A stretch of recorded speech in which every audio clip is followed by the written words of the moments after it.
안녕하세요. 허은법문사입니다. 오늘은 그 통장 압류하는 데 있어서 서류, 그 다음에 절차, 비용, 여기에 대해서 좀 알아보도록 하겠습니다. 우리가 판결문, 소송을 제기해서 판결이 확정돼서 이겼다든지, 지급명령이 확정됐다든지 해서 받을 권리가 있는데, 돈을 받을 권리가 있는데도 채무자가 자진해서 변제하지 않으면 강제 집행을 해야 되는데요. 이 강제 집행 중에 대표적인 게 통장 압류입니다. 영상 끝까지 시청해 주시고요. 좋아요, 구독, 시청도 해주시고 계속 좋은 정보 받으시기 바랍니다. 자, 그러면 본격적으로 통장 압류 서류 절차 비용에 대해서 한번 알아볼게요. 자, 여기 보시면 통장 압류 서류 절차 비용이 이렇게 나와 있죠. 이 압류와 비교해야 되는 게 가압류예요. 그러니까 여기 써있죠. 구분해야 하는 것 통장 가압류. 판결문, 이행공고 결정문, 지급명령, 정본, 조정조서, 화해공고 결정 등 집행 권한이 없는 사람이 신청하는 것, 이것을 가압류라고 하는 것입니다. 그러니까 압류는 거꾸로 말하면 판결문, 이행공고 결정문, 지급명령, 정본, 조정조서, 화해공고 결정 같은 집행 권한이 있는 사람이 신청하는 걸 압류라고 해요. 절차가 달라요. 압류 신청은 굉장히 신속하게 나오고 가압류는 절차가 좀 복잡해요. 왜냐하면 이 사람이 가압류 신청한 사람이 실제로 돈을 받을 권리가 있는지 없는지를 판결을 받아가지고 확정된 게 아니기 때문에 정확히 모르는 상태에서 법원에서 가압류를 해주는 거고, 따라서 현금 공탁 같은 것도 해야 되는 그런 단점이 있는 거죠. 그래서 판결문이 있는 사람이 하는 이 압류와 본압류와 그런 집행권한이 없이 하는 가압류권자의 지위가 많이 다른 것입니다. 그래서 오늘은 이러한 판결문 등이 있는 사람이 신청하는 통장 본압류를 말하는 거죠. 이 통장 압류를 할 때 서류 절차 비용을 알아보겠다는 겁니다. 또 통장 압류의 정확한 표현은 통장 압류 신청이 아니라 예금채권 압류 추심 신청, 예금채권 압류 전부 신청, 이런 겁니다. 근데 이제 여기 보통의 경우 예금채권 압류 추심을 이용해요. 압류 전부를 하는 경우도 있는데 보통의 경우에는 압류 추심을 합니다. 전부라는 것은 내가 1등으로 가서 나만 권리를 취득하는 건데, 그 전부가 확정되는데 또 요건이 있고, 실제로 실무에서는 추심을 좀 많이 해요.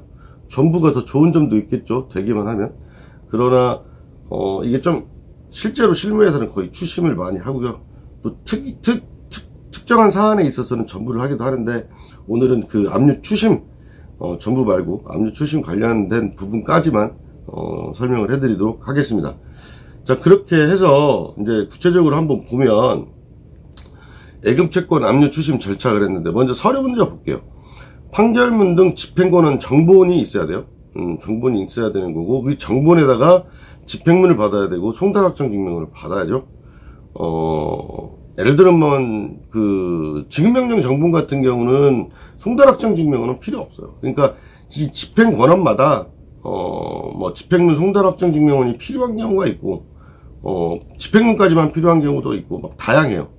그거는 사안마다 다르니까 다만 이런 게 필요하고, 또 이제 채무자 주민등록 초본, 채무자 법인등기사항 증명서가 있어야 돼. 요건 이제 채무자가 개인이면 주민등록 초본을 발급하셔야 되는 거고, 채무자가 법인이면 법인등기사항 증명서를 발급해야 됩니다.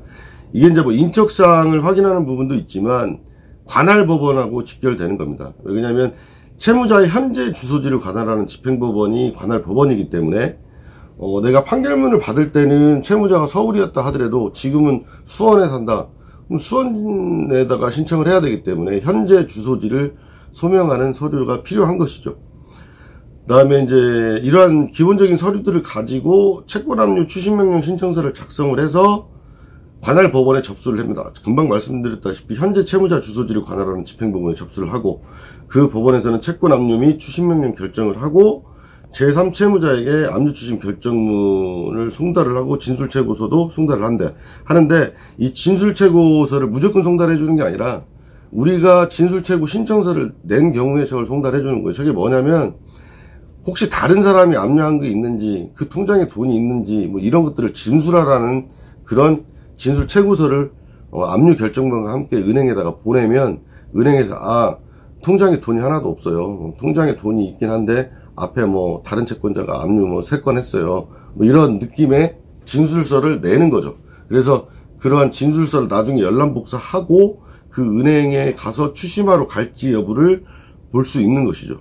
물론 압류 결정문이 송달되고 나면 압류 결정문 들고 그냥 은행에 방문해서 추심하러 왔다고, 압류권자인데 해서 방문해서 해결하시는 방법도 있지만 보통은 이렇게도 많이 합니다.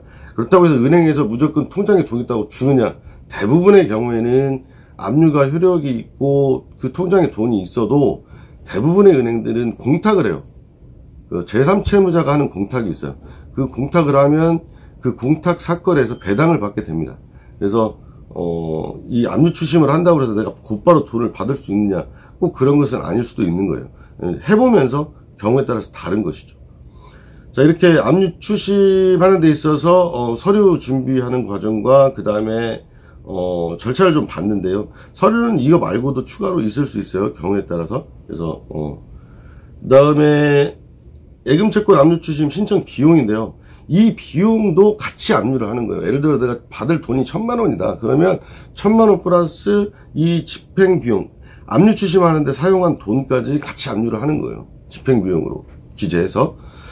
먼저 이제 인지 때는 3,600원이라고 보시면 되고, 송달료는 기본으로 31,200원이에요.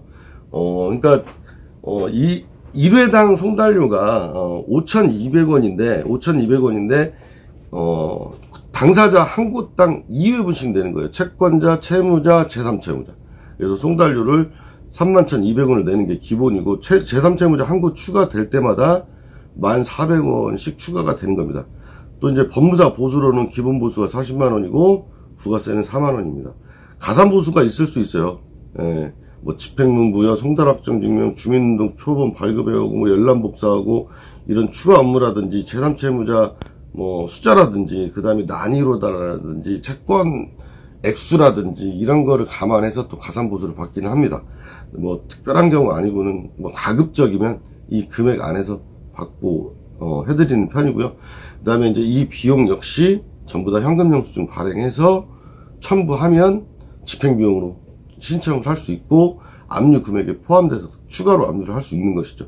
이렇게 해서 오늘 그 예금채권 통장 압류 추심 관련해서 서류, 절차, 비용 이런 것들을 좀 알아봤는데요.